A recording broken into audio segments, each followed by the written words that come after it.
पुसद महाराष्ट्र से प्रशांत जैन नमोस्तु निवेदन करते हुए प्रश्न पूछ रहे हैं, अगर कोई व्यक्ति मुझ पर कोई गलत आरोप लगाता है तो ऐसे में हमें क्या करना चाहिए, कृपया समाधान करें। मुस्कुराना चाहिए। जब कोई आप पर गलत आरोप लगाए तो खुश हो जाना चाहिए। खुश क्यों हो जाना चाहिए? अरे अच्छी बात है, अपना घर परिवार छोड़ करके, अपनी खुद की उन्नति छोड़ करके वो तुम्हारे ऊपर डिपेंडेड, इतनी अच्छी बात है। और सोचना कि कुछ लोग काम पर लगा के रखे मैंने, उनका काम एक है कि पीछे बुराई करना है, पैसे नहीं लेते, काम ईमानदारी से करते हैं। जब कभी आपकी कोई बुराई कर दे या आपकी गलतियां नहीं हो फिर भी गलतियां कह दे तो चिंता नहीं करना। अगर आप गलत हो तो चिंतन करके उसका सुधार करना, आप गलत नहीं हो तो मुस्कुरा देना। मैं आज अभी शाम की सामायिक में एक बात सोच रहा था, दुनिया में बहुत बड़े बड़े लोग हैं, है ना।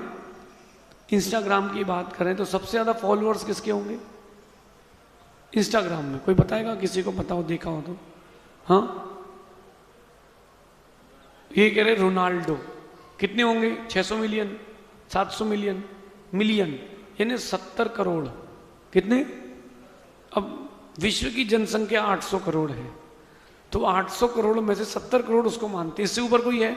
नरेंद्र मोदी, उनके कितने फॉलोअर्स हैं? इतने हैं, 500-700 मिलियन हैं। हाँ, तो आप एक बात बताओ कि ये उनको मानने वाले 8000 मिलियन लोग हैं क्या? है क्या? तो इतने बड़े व्यक्ति को दुनिया में इतने साधु हो गए, इन सब में से भी सबको हर कोई नहीं मानता, तो अपन को कौन मानेगा? जो कहता वो कहते रहे। अपन ने बचपन में कहावत सुनी थी कि हाथी चले बाजार, बस इसी का पालन करना, आगे चलते।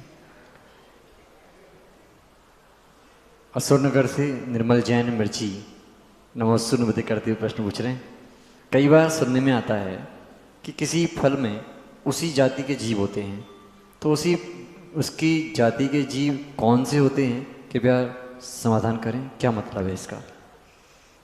देखिए,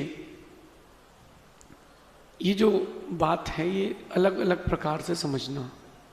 सबसे पहले आपको मैं अन्यत्र की चर्चा करके इस ओर लेकर के आता हूँ। जैसे गाय का दूध अपन लाए और मर्यादा के बाहर हो गया। जैसे ही दूध मर्यादा के बाहर हुआ, उस दूध में या उस गाय के बने हुए दूध के बने हुए घी में पंचेंद्री गाय की जाति के सम्मूर्छन जीव होंगे। अगर भैंस का दूध है तो भैंस की जाति के होंगे, ऊंट का है तो ऊंट की जाति के होंगे। सम्मूर्छन पंचेंद्री। ऐसे ही जो वृक्ष आदि है और उसमें लट आदि पड़ जाए वो तो 2 इंद्रिय हैं। और अगर सम्मूर्छन की बात की जाए तो वृक्ष आदि में ऐसा कोई आगम में कोई ऐसा उल्लेख नहीं मिला। अगर होता तो अपन फल कैसे खिलाते मुनियाजों को? तो तत्संबंधी यानी जल है तो जल का एक जीव है। फिर भी सिद्धांत ग्रंथों में इसको एक बार डीप से जरूर पढ़ना। जो सप्रतिष्ठित हैं और अप्रतिष्ठित यानी साधारण या प्रत्येक, तो जो साधारण है वो तो सर्वथा अभक्ष हैं। जो प्रत्येक हैं उनमें से कुछ कुछ प्रजातियां जो भक्ष हैं उस पर अपन को जाना चाहिए, ऐसा समझिए।